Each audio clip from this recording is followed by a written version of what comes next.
দিন দিন কঠিন হয়ে যাচ্ছে চাকরির বাজার, বাড়ছে বেকারত্বের হার।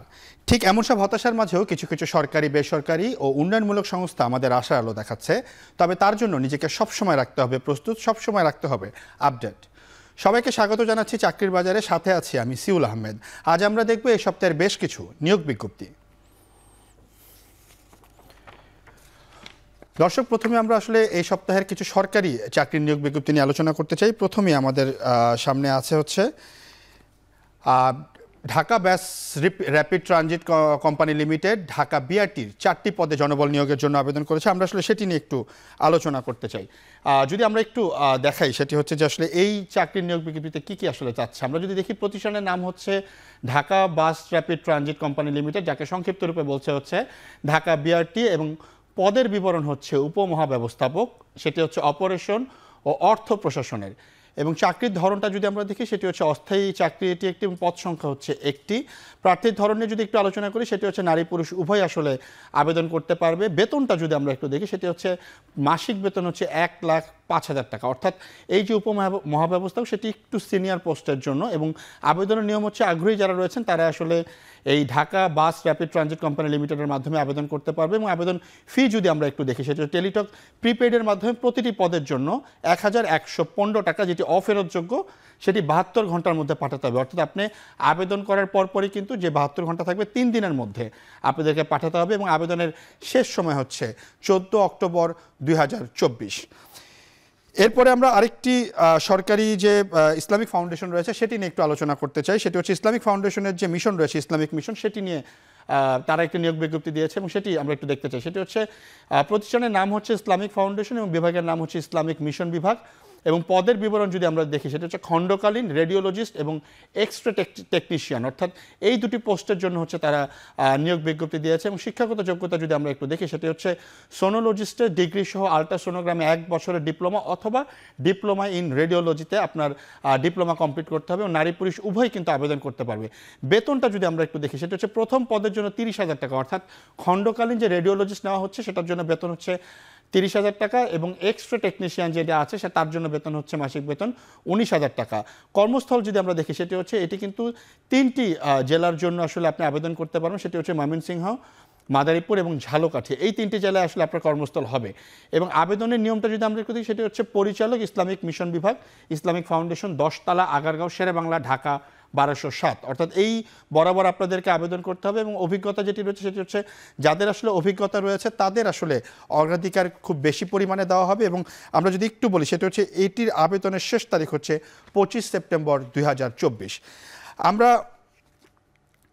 এরপরে আসলে একটু আলোচনা করতে চাই যে বেসরকারি যে ব্যাংকগুলো রয়েছে সেগুলো নিয়ে আমরা একটু আলোচনা করতে চাই। সেটা হচ্ছে মধুমতি ব্যাংক পিএলসিতে কিন্তু অফিসার পদে জনবলের জন্য নিয়োগ বিজ্ঞপ্তি দিয়েছে। আমরা একটু বিস্তারিত দেখতে চাই এই ব্যাংকটিতে আসলে কি কি সুযোগ সুবিধা থাকছে কিংবা কি কি বিষয় আপনি আবেদন করার জন্য আপনার লাগবে। সেটা হচ্ছে প্রতিষ্ঠানের নাম হচ্ছে মধুমতি ব্যাংক পিএলসি এবং বিভাগের নাম হচ্ছে ট্রেড সার্ভিস ইওএফ এভিপি, এবং পদের নাম হচ্ছে অফিসার পদের জন্য আপনি আবেদন করবেন। এবং শিক্ষাগত যোগ্যতা হচ্ছে স্নাতক কমপ্লিট থাকতে হবে, অর্থাৎ বিবিএ আপনার সর্বনিম্ন যোগ্যতা এই জবের জন্য যদি আপনি আবেদন করতে চান। এবং প্রার্থীর ধরন হচ্ছে নারী পুরুষ উভয়ই কিন্তু আবেদন করতে পারবে। এবং বেতন নিয়ে যদি আমরা একটু কথা বলি, সেটি হচ্ছে আলোচনা সাপেক্ষে হচ্ছে এই বেতন। এবং কর্মস্থল হচ্ছে যে কোনো স্থানে আপনার পোস্টিং হতে পারে। আবেদনের নিয়ম হচ্ছে আগ্রহীরা হচ্ছে মধুমতি ব্যাংক পিএলসি এর মাধ্যমে আবেদন সম্পন্ন করতে হবে। এবং অভিজ্ঞতা যদি আমরা একটু দেখি, সেটি হচ্ছে 4 বছরের অভিজ্ঞতা লাগবে, অর্থাৎ ট্রেড সার্ভিসের 4 বছরের জন্য অভিজ্ঞতা লাগবে। আবেদনের শেষ সময় হচ্ছে 3 অক্টোবর 2024। চাকরির বাজারে নিচ্ছে একটি বিরতি, ফিরছে একটু পর।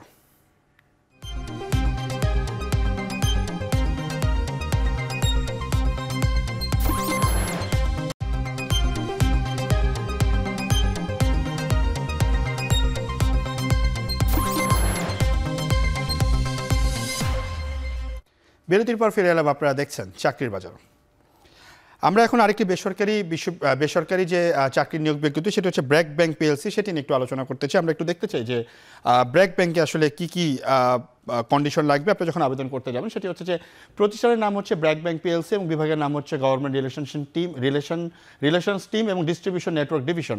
পদের নাম হচ্ছে ROORM এবং শিক্ষাগত যোগ্যতা যদি আমরা একটু দেখি সেটি হচ্ছে স্নাতক এবং প্রার্থীর ধরন হচ্ছে শুধুমাত্র পুরুষরা এখানে আবেদন করতে পারবে এবং বেতন হচ্ছে আলোচনা সাপেক্ষে, কর্মস্থল হচ্ছে যে কোনো স্থানে। একটি বিষয় আপনাদেরকে জানিয়ে সেটা হচ্ছে আবেদনের নিয়ম হচ্ছে যে আগ্রহী যারা রয়েছেন তারা হচ্ছে ব্র্যাক ব্যাংকের মাধ্যমে আবেদন করতে হবে, অর্থাৎ ব্র্যাক ব্যাংকের যে ওয়েবসাইট রয়েছে সেখানে গিয়ে ক্যারিয়ার নামে যে অপশনটি রয়েছে সেখানে ক্লিক করার পরে এরপর অ্যাপ্লাই অনলাইন নামে একটি অপশন আছে, সেখানে গিয়ে আপনারা আবেদন করতে পারেন। অভিজ্ঞতা হচ্ছে সর্বনিম্ন 2 বছর থেকে শুরু করে 4 বছর পর্যন্ত এবং আবেদনের শেষ সময় হচ্ছে 10 সেপ্টেম্বর 2024।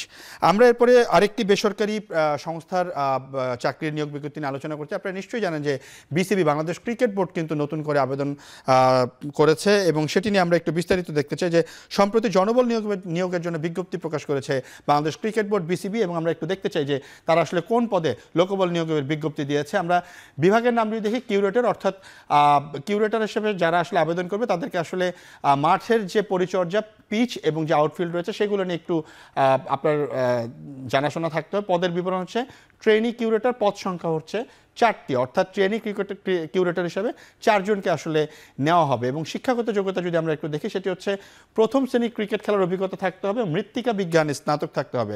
আমরা যখনই চাকরির বাজারে বিভিন্ন শিক্ষাগত যোগ্যতাগুলো নিয়ে আলোচনা করি, এটি একটু ডিফারেন্ট একটি জব মার্কেট যেখানে আসলে আপনাকে প্রথম শ্রেণীর ক্রিকেট খেলার অভিজ্ঞতা থাকতে হবে এবং প্রয়োজনীয় দক্ষতা যেগুলো লাগবে সেগুলো হচ্ছে বাংলা এবং ইংরেজি উভয় ভাষায় কিন্তু যোগাযোগ ব্যবস্থা আপনার ভালো থাকতে হবে এবং বেতন যদি আমরা একটু দেখি সেটি হচ্ছে উল্লেখ নেই, তবে প্রার্থীদের প্রত্যাশিত যে বেতন আবেদনপত্রের সঙ্গে উল্লেখ করতে বলা হয়েছে, অর্থাৎ আপনি যে বেতনটি চান কিংবা আপনার যে এক্সপেকটেশন বেতনটি রয়েছে সেটি কিন্তু আপনি যখন আবেদন করবেন তখন এখানে বলে দিতে হবে। আমরা কর্মস্থল যদি একটু দেখি সেটি হচ্ছে বাংলাদেশের যে কোনো প্রান্তে আপনার জব থাকতে পারে, অর্থাৎ বাংলাদেশের যে এলাকাগুলোতে কিংবা যে জেলাগুলোতে আসলে পিচ রয়েছে কিংবা স্টেডিয়াম রয়েছে সেখানেই কিন্তু আপনার ট্রেনিং কিউরেটর হিসাবে আপনার মানে কর্মস্থল হতে পারে। আবেদনের নিয়ম হচ্ছে চিফ এক্সিকিউটিভ অফিসার CAO এর বরাবর Bangladesh cricket board Shere Bangla national cricket stadium Mirpur 2 সেটি বরাবর আপনাকে আবেদন করতে হবে। অভিজ্ঞতা হচ্ছে বোর্ডের প্রয়োজনীয়তা অনুযায়ী ক্রিকেট পিচ এবং আউটফিল্ড সম্পর্কে আপনার জ্ঞান থাকতে হবে, অর্থাৎ এখানে যেহেতু প্রথমেই বলে দিয়েছে প্রথম শ্রেণীর ক্রিকেট খেলার অভিজ্ঞতা থাকতে হবে সেহেতু অভিজ্ঞতা কিন্তু প্রায় একই রকম। আবেদনের শেষ সময় হচ্ছে 10 সেপ্টেম্বর 2024। এরপরে আমরা দেখতে চাই আরও একটি স্পোর্টস সংস্থা আছে বাংলাদেশ ফুটবল ফেডারেশন BFF, তারাও কিন্তু জনবল নিয়োগের জন্য বিজ্ঞপ্তি প্রকাশ করেছে। আমরা একটু বিস্তারিত দেখতে চাই। প্রতিষ্ঠানের নাম হচ্ছে বাংলাদেশ ফুটবল ফেডারেশন, যাকে সংক্ষেপে আমরা বলি BFF, এবং বিভাগের নাম হচ্ছে হিউম্যান রিসোর্সেস এবং পদের বিবরণ যদি আমরা একটু দেখি সেটি হচ্ছে অ্যাসিস্ট্যান্ট ম্যানেজার অথবা সিনিয়র এক্সিকিউটিভ হিসাবে আপনি আবেদন করতে পারবেন এবং পদ সংখ্যা হচ্ছে একটি।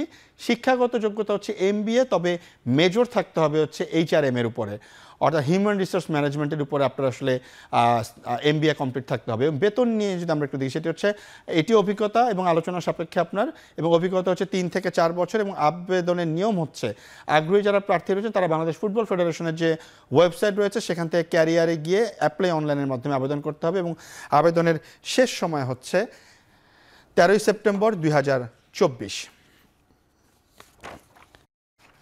দর্শক, চাকরির বাজার থেকে আমরা এই মুহূর্তে আরও একটি বিরতি নিব এবং বিরতির পর আমরা আবারও ফিরে আসছি।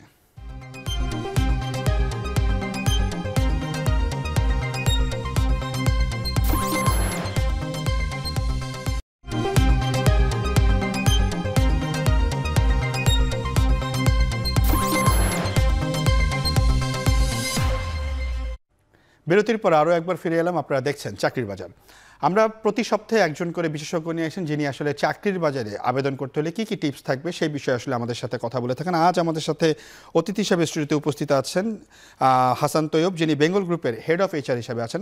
হাসান ভাই, আপনাকে অসংখ্য ধন্যবাদ, আপনি আমাদের সাথে যুক্ত হয়েছেন এই ব্যস্ত সময়ের মাঝে। আমরা আসলে একটু কথা বলতে চাই যে নিয়োগ বিজ্ঞপ্তির পরে আসলে যখন বিজ্ঞপ্তি দেওয়া হয় তখন আসলে যখন তারা আবেদন করেন আপনারা কোন কোন বিষয়গুলো দেখেন, আসলে ইন্টারভিউ দেখে আসলে কল করেন আপনারা? ধন্যবাদ আমাকে এই ডিসকাশনে আনার জন্য। আসলে এটা আমাদের দেশের জন্য এখন খুবই ইম্পর্ট্যান্ট একটা বিষয় হয়ে দাঁড়িয়েছে। লটস অফ অ্যাপ্লিকেন্টস প্রতিদিন অ্যাপ্লাই করছে, জব সার্চ করছে, ফ্রেশার্সরা আসছে এবং যারা এক্সপেরিয়েন্স তারাও মার্কেটিং করছে। আমরা যেই জায়গাটাকে সবচাইতে বেশি গুরুত্ব দিই সেটা হচ্ছে আমরা যখন দেখি যে একটা জবের এগেনস্টে ফিউ হান্ড্রেড CV পড়ে গেছে, তখন আমরা সিমিলার টু, অর্থাৎ আমরা যেই স্পেসিফিকেশনটা দিয়েছি, তার জব ক্লারিটি আমরা যেটা বলেছি যে তাকে মিনিমাম এটা এই এক্সপিরিয়েন্স হতে হবে, আমরা একটার পর একটা ম্যাচ করার চেষ্টা করি। ফর এক্সাম্পল এডুকেশনাল কোয়ালিফিকেশন যদি ম্যাচ করে, দেন আমরা দেখতে চাই যদি এটা এক্সপেরিয়েন্সড আমরা রিকোয়ার করি, সেই এক্সপেরিয়েন্সটা মিট করে কিনা, সিমিলার ইন্ডাস্ট্রির কিনা, সিমিলার জবগুলি করেছে কিনা, কতদিন সেই পার্টিকুলার রোলে আছে, এরকম খুঁটিনাটি অনেক বিষয়গুলি দেখা হয়। এখন সবচেয়ে বড় চ্যালেঞ্জ কোনটা দেখেন, যখন ফিউ হান্ড্রেড সিভি চলে আসে তখন এটা ম্যানুয়ালি করাটা অনেক বেশি ডিফিকাল্ট হয়ে যায়। আমরা তখন মেশিন, মানে এখন যেটাকে আমরা বলছি এআই রিলেটেড, আমাদের কিছু জব পোর্টাল আছে যারা আমাদেরকে অনলাইন বেসড এই সার্ভিসগুলি দিচ্ছে, তারা আমাদেরকে সার্চ ইঞ্জিনের মাধ্যমে এই সুবিধাগুলি দিচ্ছে যে আমরা ওখানে আমাদের মিনিমাম ক্রাইটেরিয়াগুলি ইনপুট দিচ্ছি, তারা আমাকে maximum number of CV similar to that requirement আমাদেরকে দিয়ে দিচ্ছে। এরপরে আমরা কি করি, to get the best candidates out of those CVs আমরা চেষ্টা করি ম্যানুয়ালি শর্টলিস্ট করতে। অর্থাৎ দেখা যায় অনেক সময় মেশিন যেই সিভিগুলি আমাদেরকে দিচ্ছে, আমি মেশিন শব্দটাই বলছি, আমাদেরকে দিচ্ছে, সেইখানে অনেক সময় ভালো ক্যান্ডিডেট বাদ পড়ে। এক্স্যাক্টলি আমি এই কথাটাই বলতে চাচ্ছিলাম যে ধরেন কারো হয়তো বা রেজাল্ট একটু খারাপ বাট তার এক্সপিরিয়েন্স ভালো, সেক্ষেত্রে ওই ক্যান্ডিডেট তো বাদ পড়ে যেতে পারে। এক্স্যাক্টলি, অনেক সময় দেখা যায় যে আমরা রেজাল্টের দিকে তাকাই না, একাডেমিক রেজাল্ট অথবা ইনস্টিটিউশনের দিকেও আমি পার্সোনালি তাকাই না। কেন তাকাই না, দেখা যায় যে ফর সাম পার্টিকুলার রিজন, কারণ আমাদের সোশিও ইকোনমিক কন্ডিশনটাকেও আমাকে বিবেচনায় নিতে হবে। সে হয়তো তার ফিনান্সিয়াল কন্ডিশনের কারণেই ভালো, বা আমরা যেগুলিকে ব্র্যান্ডেড ইনস্টিটিউট বলছি, আমি শব্দটা বলছি ব্র্যান্ডেড, সেখানে পড়ালেখা করতে পারেনি, তাই বলে তার যে মেধা নাই বা সে ওই পার্টিকুলার কাজটা পারবে না, নট নেসেসারিলি।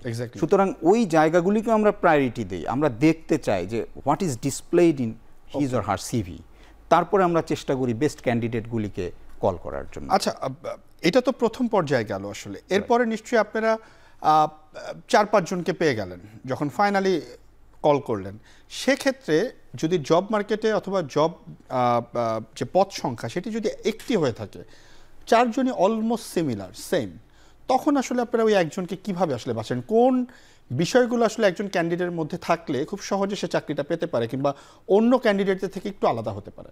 এক্সেলেন্ট। এখানে আমরা যদি একটু ভাগ করে নিই আলোচনার স্বার্থে, ফর এক্সাম্পল আমরা ফ্রেশার্স রিক্রুট করব, অথবা আমরা চাচ্ছি যে আমাদের জুনিয়র পজিশন যেগুলি আছে, আমরা ধরে নিই যে অফিসার, এক্সিকিউটিভ, সিনিয়র এক্সিকিউটিভ পজিশনগুলি, আমরা মিড জুনিয়র যদি ধরি যে অ্যাসিস্ট্যান্ট ম্যানেজার, ডেপুটি ম্যানেজার, আমরা কতগুলি টেস্টের থ্রুতে যাই। ফর এক্সাম্পল আমরা যদি একটা রিটেন টেস্ট নিয়ে থাকি, তাহলে রিটেনের ক্রাইটেরিয়া, আমার রিটেনের মার্কস কী ছিল, এরপরে আমার ভাইভাতে গিয়ে সে কেমন করেছে, দেন আমরা যদি প্রেজেন্টেশনটা নিয়ে থাকি, অর্থাৎ আমরা দেখি যে স্মার্ট অ্যান্ড স্কোয়ার বলতে আমরা যে শব্দটা বলি, অর্থাৎ তার ওই পার্টিকুলার জবটা পারফর্ম করার জন্য নট নেসেসারিলি যে শুধু তার ওই এক্সপেরিয়েন্সটুকু থাকলেই হবে। দেখেন এখন আমরা কালচার ফোকাস হচ্ছি, আমাদের ইন্ডাস্ট্রিগুলির বয়স হয়ে গেছে অনেক, আমাদের সেকেন্ড জেনারেশন, থার্ড জেনারেশনরাও বিজনেসে আসছে, সো বিজনেস সাস্টেইনেবিলিটিটা এখন অনেক বড় একটা ইস্যু হয়ে দাঁড়াচ্ছে আমাদের জন্য। সো আমার কালচার ফিট হবে কি না সেটাও একটা দেখার বিষয় আছে। সুতরাং শুধু যে সে ওই জব করে এসেছে এবং ওই পার্টিকুলার এক্সপিরিয়েন্স মিট করেছে বলেই তাকে আমি হায়ার করব, দ্যাট ইজ নট নেসেসারি। সে আমার এনভায়রনমেন্টটাকে ঠিক রাখবে। সেক্ষেত্রে কি প্রিভিয়াস জব এক্সপিরিয়েন্সটা অনেক ম্যাটার করে? অফকোর্স, প্রিভিয়াস জব, আমি যেখানে চাকরি করেছি সেটার এনভায়রনমেন্ট একরকম হতে পারে, আমি যখন আপনার কোম্পানিতে অ্যাপ্লাই করলাম তখন আসলে সেখানকার এনভায়রনমেন্ট একটু ডিফারেন্ট হতে পারে। এক্স্যাক্টলি এই জায়গাটাকেও আমরা কনসিডারেশনে নিই যে সে যেই পার্টিকুলার জবটা করে এসেছে ওইটা তার experience, that is how to do that thing. এর বাইরেও তো অ্যাজ এ হিউম্যান বিং আমার কিছু হিউম্যান কোয়ালিটি থাকতে হবে, সেই কোয়ালিটিগুলিতে আমি কতটুকু আগায় থাকি, ওই জায়গাগুলিকেও আমরা কনসিডারেশনে নিই অনেক সময়। সুতরাং সেই একটা মানুষকে যখন সে তার কাজের পার্টিকুলার এক্সপেরিয়েন্সের সঙ্গে সঙ্গে সে তার বিহেভিয়ারাল এবং কালচারাল দিকগুলিকে ডেভেলপ করবে, তখনই মনে হয় সে ওকে কালচার ফিট হবে আমার এখানে, ওয়েদার ইট কুড বি। আচ্ছা হাসান ভাই, সেটা হচ্ছে শেষ একটা প্রশ্ন আসলে করতে চাই যে যারা চাকরিতে আবেদন করছে সেটা ফ্রেশার হোক অথবা এক্সপেরিয়েন্স হোক, সেক্ষেত্রে আসলে কোনো টিপস যদি আপনার থাকে, বিকজ অনেক বছর তো হলো আপনারা চাকরির বাজারে লোক নিচ্ছেন, ইন্টারভিউ বোর্ডে বসতেছেন, অনেক এক্সপেরিয়েন্সও হলো, সেক্ষেত্রে একজন ক্যান্ডিডেটের ক্ষেত্রে কোন কোন টিপসগুলো তাকে সবচেয়ে বেশি কাজে দিতে পারে একটা যখন আমি ইন্টারভিউ বোর্ডে ঢুকছি তখন? আসলে আমাদের জন্য সবচেয়ে বড় চ্যালেঞ্জ হয়ে যায় আমরা যখন কোনো জব সার্কুলার দেখি আমরা র্যান্ডমলি ক্লিক করে অ্যাপ্লাই করে দিই, ওটা আমার সঙ্গে ম্যাচ করে কি করে না, অথবা ওই পার্টিকুলার জবে অনেক সময় দেখা যায় যে ম্যাচ করার ক্ষেত্রেও আমার 20-80 ডেফার করতে পারে, 70-30 ডেফার করতে পারে। আমি সেই জায়গাটা সিভিতে ইনক্লুড করব কিনা বা মিট করার চেষ্টা করব কিনা সেটাও আমরা ফোকাস থাকি না। সো আমার ফার্স্ট টিপসটা থাকে হচ্ছে 3P নিয়ে কাজ করা, অর্থাৎ আমি প্রিপেয়ার করব, প্ল্যান করব, দেন প্র্যাকটিস করব। ওকে, অর্থাৎ আমি জব মার্কেটে what is my preparation for that particular job, okay, what is my plan, how to secure the job, আমি কিভাবে প্ল্যান করছি, আমি ইন্টারভিউটা কিভাবে ফেস করব, কী ধরনের কোশ্চেন করা হতে পারে, কী ধরনের ডিসকাশন আমার সঙ্গে হতে পারে, আমার সঙ্গে কি শুধু জব রিলেটেড ডিসকাশন হবে না এর বাইরেও কোনো ডিসকাশন হতে পারে, আমাকে কোন কোন কারেন্ট অ্যাফেয়ার্সগুলির ব্যাপারে সচেতন হতে হবে, দেন আমাকে ওই প্র্যাকটিসটা করতে হবে। আমরা অনেক সময় কি করি, ক্যান্ডিডেটরা একদম উইদাউট প্রিপারেশন সামনে চলে আসে, জিজ্ঞেস করলে আমার তো এই ক্রাইসিস ছিল আমি দেখতে পারিনি, অথবা কোম্পানিটা সম্পর্কে আমরা মিনিমাম স্টাডি করে যাই না। এই যে ক্রাইসিসগুলি অর্থাৎ basic for a job preparation, এই জায়গাটা ডেভেলপ করা খুব জরুরি ফর এনি লেভেল। আমি শুধু এন্ট্রি লেভেল বলছি না, ফর এনি লেভেল এই জায়গাটা। ওকে হাসান ভাই, আপনাকে অসংখ্য ধন্যবাদ, আপনি আমাদেরকে সময় দিয়েছেন এবং আপনার যে মূল্যবান যে পয়েন্টগুলো আমাদেরকে দিলেন এটা আসলে খুবই গুরুত্বপূর্ণ আমাদের চাকরির বাজারের জন্য। দর্শক এতক্ষণ সাথে থাকার জন্য সবাইকে অসংখ্য ধন্যবাদ। দেখা হবে পরবর্তী সপ্তাহে। তবে আপনার কোম্পানির যে কোনো নিয়োগ বিজ্ঞপ্তি প্রচারের জন্য আমাদের সাথে যোগাযোগ করুন এবং যারা চাকরির জন্য আবেদন করতে যাচ্ছেন তারাও ইমেইলে আপনার সিভি আমাদের পাঠিয়ে রাখতে পারেন। আপনার কোম্পানি বা প্রতিষ্ঠানের নিয়োগ বিজ্ঞপ্তি এবং সিভি পাঠানোর ঠিকানা চাকরির বাজার @এখন.tv। আজকের মতো শেষ করছি চাকরির বাজার। এখন টেলিভিশনের ওয়েবসাইট দেখতে ভিজিট করুন হচ্ছে www.এখন.tv এবং এখন টেলিভিশনের ফেসবুক দেখতে ভিজিট করুন facebook.com/tv.এখন এবং এখন টেলিভিশন ইউটিউব দেখতে ভিজিট করুন youtube.com/c/এখন TV। সবাইকে অসংখ্য ধন্যবাদ।